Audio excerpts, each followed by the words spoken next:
tarde, queridas irmãs e queridos irmãos. Queridos irmãos, porque eu acho que tem alguém no som, não sei. E nós temos nosso amado irmão que está conosco nessa tarde.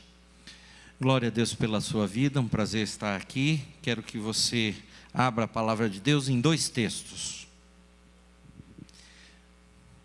Nós leremos 2 textos como referência nessa tarde. O primeiro está em Mateus 7, 7 a 8. E aí aproveita, deixa ali marcadinho, Mateus 7, 7 a 8, e abra também em Lucas 18, nós leremos dos versos 1 a 9. Então Mateus 7, de 7 a 8, e depois Lucas 18, 1 a 9.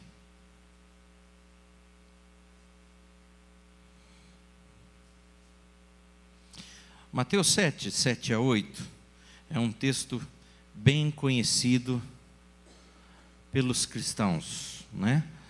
Fala sobre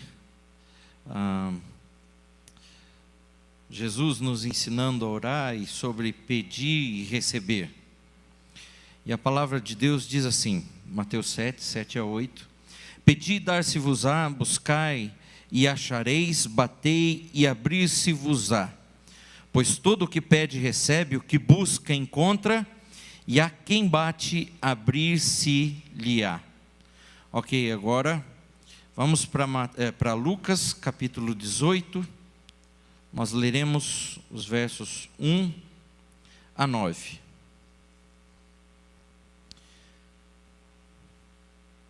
Disse-lhe Jesus uma parábola sobre o dever de orar sempre e nunca esmorecer. Havia em certa cidade um juiz que não temia a Deus, nem respeitava homem algum. Havia também naquela mesma cidade uma viúva que vinha ter com ele, dizendo: julga minha causa contra o meu adversário. Ele, por algum tempo, não a quis atender, mas depois disse consigo: bem que eu não temo a Deus, nem respeito a homem algum, todavia, como essa viúva me importuna, julgarei a sua causa, para não suceder que, por fim, venha a molestar-me. Então disse o Senhor: considerai no que diz esse juiz iníquo. Não fará Deus justiça aos seus escolhidos, que a Ele clamam dia e noite, embora pareça demorado em defendê-los? Digo-vos que depressa lhes fará justiça. Contudo, quando vier o Filho do Homem, achará porventura fé na terra? Oremos. Pai amado, Tua palavra está aberta, leva-nos, Senhor, aos Teus pés. Espírito Santo, tira de nós toda angústia, toda preocupação, toda tristeza. Encha o nosso coração agora de gozo, de alegria do Teu Santo Espírito. Abra nossa mente, nosso coração, para recebermos a Tua palavra. Fala conosco, Senhor. Usa a minha vida. Deus, eu necessito da Tua graça, em primeiro lugar. E que essa palavra seja uma palavra, Senhor, de renovo, a começar pela minha vida mesmo. Gera fé, gera, Senhor, perseverança. Nós precisamos de Ti. Nessa tarde, fala conosco, em nome de Jesus. Amém. Minha pergunta para você é a seguinte: você conhece alguém que é aquela pessoa que insiste e fica insistindo com você, insistindo até o momento que você não aguenta mais e você faz ou resolve fazer ou tomar alguma atitude por conta da insistência dessa pessoa? Vocês conhecem? Quem conhece? Quem já passou por isso? Tem gente que não passou. Privilegiados esses. A pergunta agora se volta para o outro lado. Você já passou alguma situação em que você foi a pessoa que insistiu, até que Alguém atendeu o seu pleito, o seu pedido? Tem pouca gente casado aqui. Já deu para ver, porque num casamento, você pode ter certeza, senhoras casadas, se você nunca insistiu com o seu marido, assim, para ele fazer alguma coisa de forma repetida, até que ele falasse, então, você ou seu marido é santo demais, ou você é santa demais.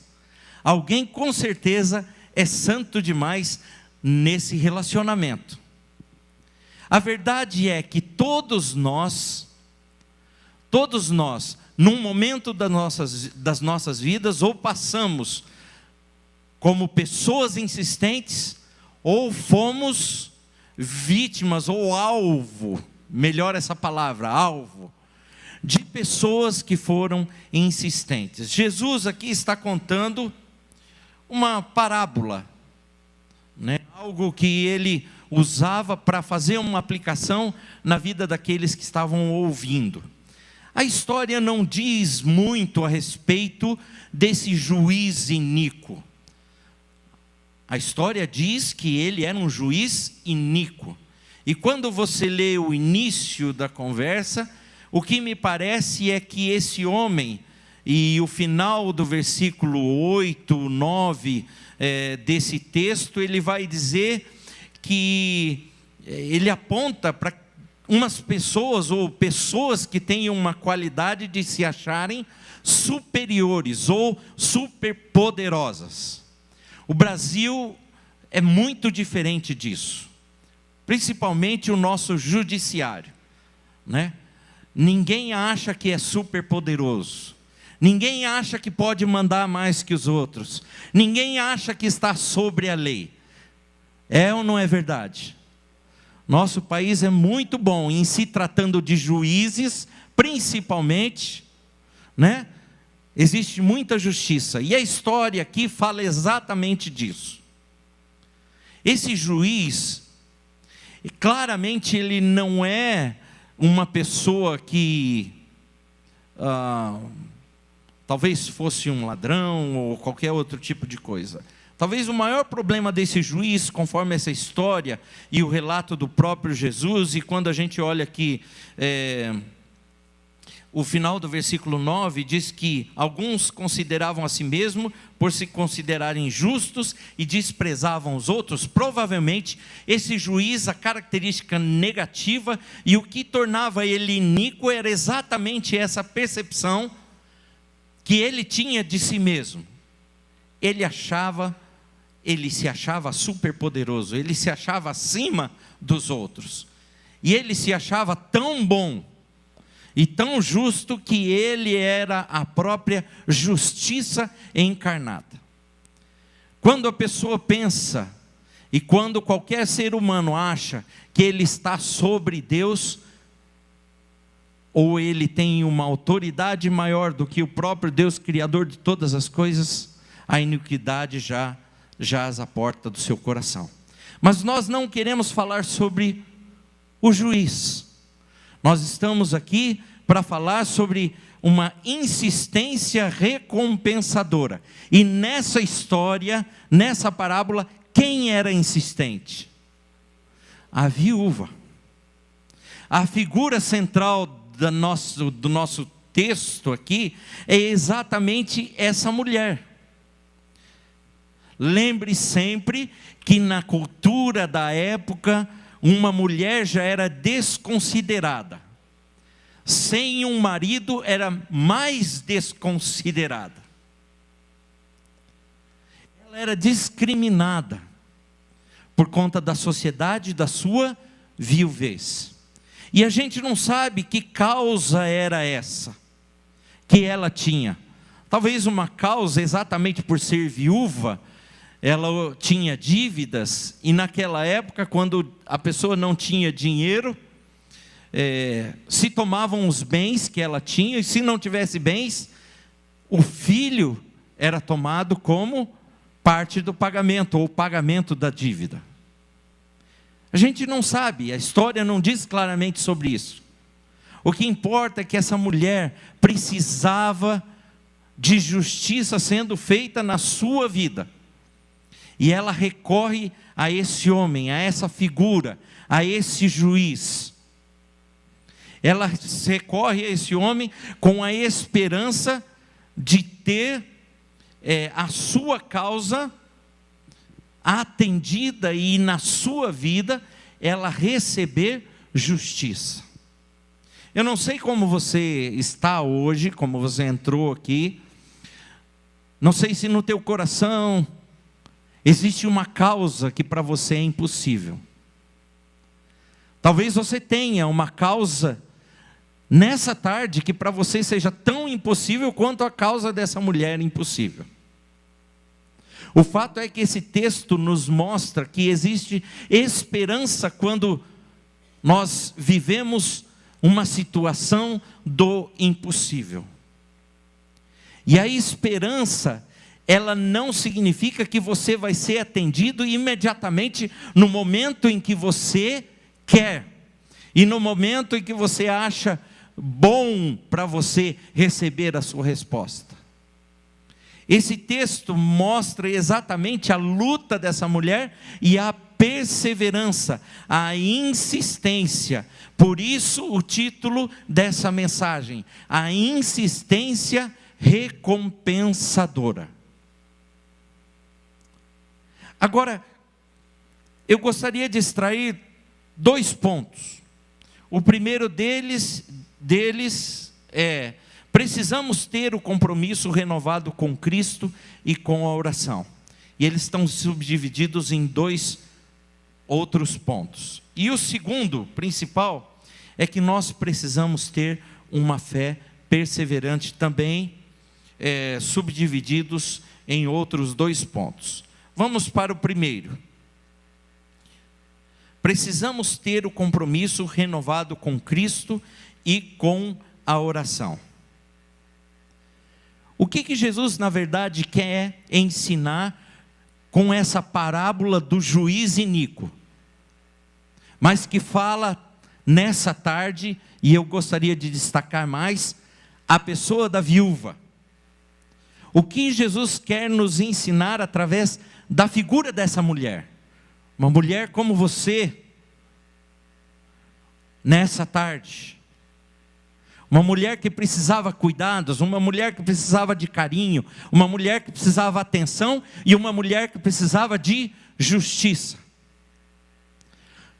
Quando a nossa justiça depende de homens, nós estamos bem complicados. Bem complicados. E a palavra diz: caia eu na mão do Deus vivo e não dos homens. Porque os homens são impiedosos. Essa mulher estava talvez como você nessa tarde, precisando da justiça a seu favor. E Jesus está falando a respeito da vida dela e qual a receita que Ele dá para que ela alcance essa justiça, para que ela alcance favor, para que ela alcance respostas. Em primeiro lugar, é exatamente a insistência em pedir. Por isso lemos o primeiro texto de Mateus 7, que diz: pedi, pedi e dar-se-vos-á. Jesus está recomendando para aquela mulher: não deixe de orar. Não deixe de orar. E orar sempre com uma direção. Lembremos que o nosso justo advogado, Jesus Cristo, é quem intercede por nós. Ele passou todos os nossos sofrimentos. Ele sabe o que é padecer. Ele foi homem de dores. O teu impossível, Jesus sabe exatamente o que é. E Ele diz para você: confie em mim, mas estabeleça uma vida insistente de oração. Oração. Por que, minhas queridas e meu querido? não mais. Minhas queridas. Porque na oração nós somos mudados. Quem não ora não é moldado. E o sentido aqui é do oleiro e do barro. Deus é aquele que trabalha na minha vida, na sua vida, como o oleiro trabalha no barro. Coloca ali o barro sobre a mesa, sobre a roda, começa a girar e começa a dar o formato que Ele quer. Dar a aparência que Ele quer, a estrutura que Ele quer. E quando Ele acha algo que vai ser prejudicial na formação ou na estrutura desse vaso, o que Ele faz? Ele desmonta tudo aquilo. Se você já viu um oleiro trabalhando, ele tira aquela palhinha, aquela pedrinha, aquilo lá, tira, desmonta tudo e começa lá de baixo de novo. Às vezes eu e você achamos que já estamos prontos, que nós já estamos moldados, já tem uma vida toda de igreja, e vida de igreja não salva ninguém. Vida religiosa não muda o seu caráter. O seu caráter é mudado a exemplo da ação do Espírito Santo através da pessoa de Jesus Cristo e da ação da palavra de Deus na sua vida. Então, por isso, você precisa ter um compromisso sério, renovado com este Cristo e com a oração, porque através da oração você fala e mantém relacionamento com Deus. Eu gosto muito de, quando eu estou fazendo discipulado, eu perguntar para a pessoa: você sabe ouvir a voz de Deus? Aí geralmente a pessoa fala assim: não, eu leio a Bíblia fala comigo.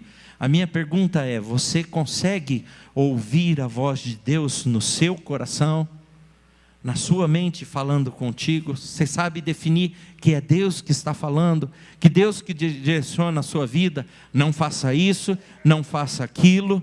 No momento lá no trânsito, lá no relacionamento com seus filhos, com seu marido, a professora que é professora na escola, a mulher que é bancária, a executiva, a empresária.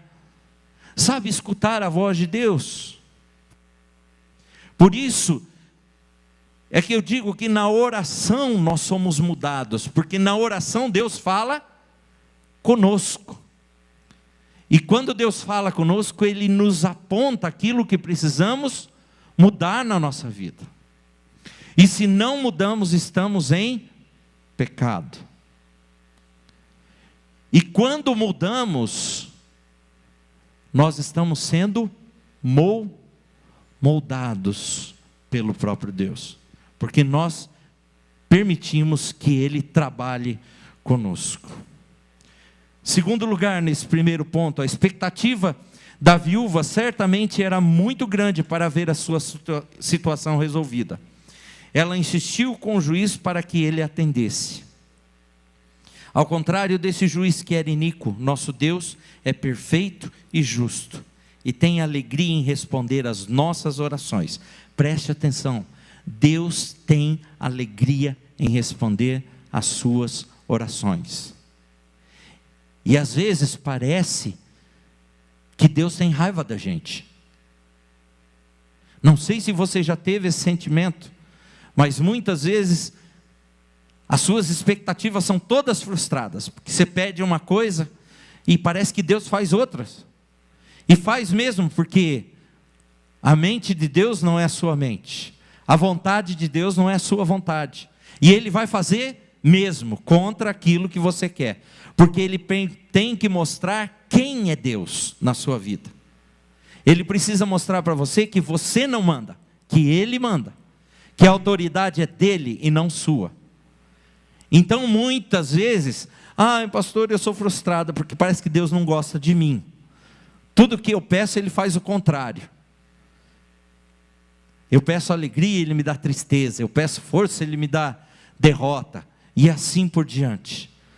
Saiba, quando nós aprendemos a ouvir a voz de Deus e quando nós nos submetemos nesse relacionamento de oração e de sermos moldados por Deus, nós entendemos que tudo que Deus faz é perfeito.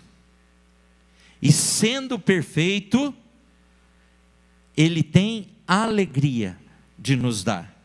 Ele tem alegria e prazer em nos responder. Leiam comigo 2 textos, rapidamente. 1 Pedro 5, 6 a 9.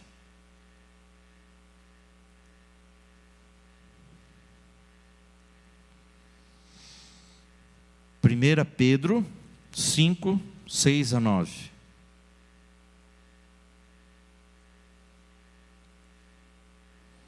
Às vezes nós temos essa necessidade de sermos respondidos imediatamente. Qual era a primeira expectativa daquela mulher, daquela viúva? É que ela, na primeira vez que fosse lá ter com aquele juiz, o juiz logo atendesse a sua causa. Será que ela se sentiu frustrada na primeira vez que ela foi lá? Muito provavelmente, porque absolutamente certeza o texto diz que ela não foi atendida na primeira vez. E muitas vezes eu e você somos assim, imediatistas. E o que diz 1 Pedro 5, 6 a 9?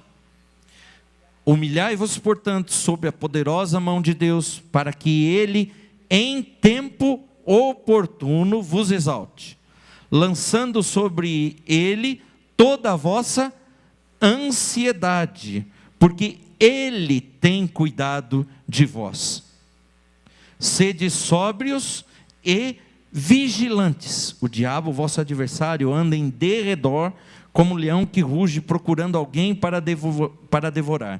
Resisti-lhes firme na fé, certos de que sofrimentos iguais aos vossos estão se cumprindo na vossa irmandade espalhada pelo mundo. Você não está sofrendo sozinho, em primeiro lugar. Tem gente sofrendo como você, e crente como você, convertido no Senhor Jesus, com a sua fé posta em Jesus, mas que ainda não obtiveram a resposta favorável, ou não, porque Deus é soberano em todas as coisas, mesmo que Ele responda negativamente, Ele é Deus e não deixa de ser Deus. O fato aqui é, quanto tempo você consegue depender de Deus? Quanto tempo você consegue esperar por Deus? Quanto tempo nós conseguimos, mesmo que nós recebamos um não de imediato, quanto tempo a gente consegue mover a nossa fé, alimentar a nossa fé, na certeza de que Deus vai responder às nossas orações? Quanto tempo? Volte para Mateus 6, 25 a 34. Por isso vos digo, não andeis ansiosos pela vossa vida, quanto ao que haveis de comer ou beber, nem pelo vosso corpo, quanto ao que haveis de vestir. Não é a vida mais do que o alimento, e o corpo mais do que as vestes? Observai as aves dos céus, não semeiam, não colhem, nem ajuntam em celeiros, contudo, vosso Pai Celeste as sustenta. Porventura não valeis vós muito mais do que as aves? Qual de vós, por ansioso que esteja, pode acrescentar um côvado ao curso da sua vida? E por que andais ansiosos quanto ao vestuário? Considerai como crescem os lírios do campo, eles não trabalham nem fiam. Eu, contudo, vos afirmo que nem Salomão, em toda a sua glória, se vestiu como qualquer deles. Ora, se Deus veste assim a erva do campo, que hoje existe e amanhã é lançada no forno, quanto mais a vós outros, homens de pequena fé? Portanto, não vos inquieteis dizendo, que comeremos, que beberemos, ou com o que nos vestiremos? Porque os gentios é que procuram todas essas coisas, pois vosso Pai Celeste sabe que necessitais de todas elas. Buscai, pois, em primeiro lugar o seu reino e a sua justiça, e todas essas coisas vos serão acrescentadas. Portanto, não vos inquieteis com o dia de amanhã, pois o amanhã trará os seus cuidados, basta ao dia o seu próprio mal. Aí você diz assim, Pastor, esse texto está contradizendo, porque a viúva era uma viúva insistente. E aqui está dizendo, tem que deixar a vida que Deus vai cuidar. E como pode ser isso? Eu insisto, mas ao mesmo tempo eu deixo. Exatamente isso. É o que nós precisamos aprender com o Senhor. Nós precisamos não esquecer que Deus tem prazer em nos ouvir, e Ele tem prazer em nos atender. A única diferença é que não no seu tempo, mas no tempo dEle. E enquanto é o tempo dEle, você não pode esquecer de estar constantemente na sua presença, abrindo seu coração. Quem precisa ser lembrado não é Deus, é você. Cada vez que você ora a Deus contando a sua ansiedade, a sua necessidade, Deus é glorificado porque você mostra para Ele a sua total dependência. E não só dependência, mas você mostra para Ele que você está descansando nele. E você confessa isso em cada uma das suas orações, quando você espontaneamente, livremente fala: Deus, lembra do meu pedido. Lembra da minha causa. Deus, lembra da minha causa. 1 ano, 2 anos, algumas mães, 20 anos pelo filho. Pode ser que sim, pode ser que não. Mas não desista, não desista. E para isso você precisa ter uma fé perseverante. George Miller converteu-se aos 20 anos. 3 semanas depois do seu casamento, Miller e sua esposa decidiram depender exclusivamente de Deus para suas necessidades. Ele decidiu nunca revelar suas necessidades às pessoas e nunca pedir dinheiro a ninguém, somente a Deus. Durante mais de 60 anos de ministério, Miller iniciou 117 escolas que educaram mais de 120 mil jovens e órfãos. Distribuiu 275 mil Bíblias, sustentou 189 missionários, e sua equipe de assistentes chegou a contar com 112 pessoas. Seu maior trabalho foi dos orfanatos em Bristol, na Inglaterra. Começou com 2 crianças e chegou a atender 2.000. Ao todo, pelo menos 10.000 órfãos passaram pelos orfanatos durante sua vida. Só a manutenção desses orfanatos custava 26.000 libras por ano. Isso é muito dinheiro. Nunca ficaram sem uma refeição, mas muitas vezes a resposta chegava na última hora. Às vezes sentavam para comer com pratos vazios. Oravam e a resposta de Deus nunca falhava. No decorrer da sua vida, Miller recebeu o equivalente a 7,5 milhões de dólares como resposta de Deus. E é dele a seguinte frase: não basta apenas começar a orar, nem basta orar por algum tempo. Contudo, devemos pacientemente, crendo, continuar em oração até obter a resposta. Essa viúva que nós lemos no texto, ela sente, certamente, minha querida, ela sentiu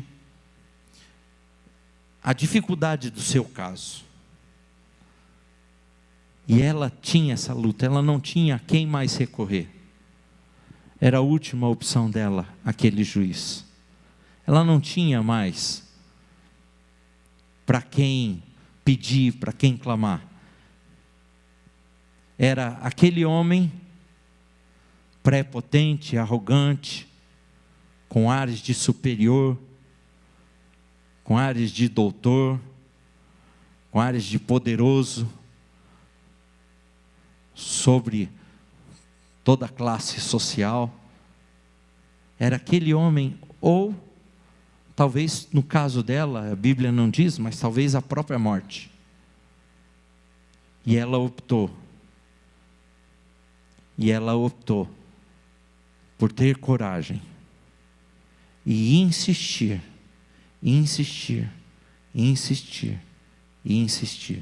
em oração. Muitas vezes eu e você vivemos vidas rasas e nos contentamos com uma vida superficial. Nós não mergulhamos na fé, nós não mergulhamos na dependência de Deus, porque nós nos contentamos com a força do nosso braço e com os resultados daquilo que as nossas mãos nos oferecem. Mas nessa tarde, saiba, Deus quer quer dar a você a oportunidade, através de uma insistência da sua parte, se a gente pode chamar aqui, baseado nesse texto, te dar a recompensa que você tanto deseja na sua vida. Quando realmente você compreender que você precisa pedir, e a palavra ali, ela está em duplicidade. Vocês notaram? Pedir, pedir. Não é uma vez só. Pedir, pedir. E dar-se-vos-á. Buscai e achareis. Por que duas vezes pedir, pedir? Vocês já pensaram nisso no texto? Porque é uma ação de continuidade, de insistência. Pede, minha irmã. Deus conhece a sua causa. Deus conhece o teu impossível. Ele está esperando a sua oração. Ele quer derramar sobre a tua vida graça de Deus. Lucas 18:8, voltando para o nosso texto. Digo-vos que depressa lhes fará justiça. Contudo, quando vier o Filho do Homem, achará porventura fé na terra? Você é uma mulher de fé? Deus pode olhar para você e achar fé no seu coração? Mateus 6:33 diz exatamente isso. Buscai em primeiro lugar, nós acabamos de ler há pouco, o reino de Deus e a sua justiça, e todas as coisas vos serão acrescentadas. A oração é uma forma de relacionamento com Deus. A oração é a chave para as respostas de Deus na sua vida. A oração é a resposta que Deus precisa e a ação que Deus precisa na sua vida, para que Ele recompense você, para que Ele responda e para que Ele atenda as suas orações e os seus pedidos. Que você seja uma mulher, como diz o título dessa mensagem, com uma insistência recompensadora. Que nós, e agora não é só você, nós aprendamos a orar e a depender de Deus, para constantemente estar diante da sua porta, batendo, porque Ele tem prazer e tem alegria em responder a cada um de nós.